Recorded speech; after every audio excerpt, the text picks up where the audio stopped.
In other news from India, Indian shares on Tuesday fell from record highs hit in the previous session. This comes as the country's biggest cigarette maker and index heavyweight ITC Ltd plunged after the federal government increased tax on cigarettes.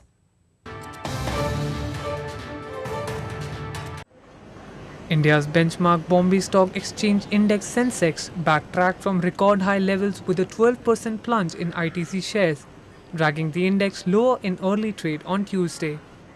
The markets ended the season on a weaker note as the broader National Stock Exchange Index Nifty 2 retreated from its all-time peak and dipped below the 9,900 level. Stock markets experts attributed the drop to the fall in Asian shares and the upward revision of the cess rates under Goods and Services Tax or GST on cigarettes by the federal government.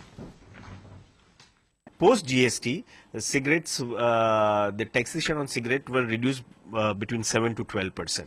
That anomaly has been corrected, and that is the reason that today we've seen huge selling in shares of ITC company, which is a heavy weightage, which has heavy weightage on index, and that's the reason that Nifty and Sensex are down today.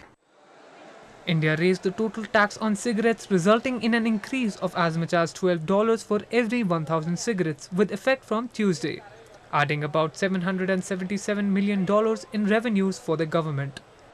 After GST was rolled out, cigarettes initially became cheaper because the total tax burden had come down by about 6 to 7%. The tax was increased after uproar from anti-tobacco and several health groups.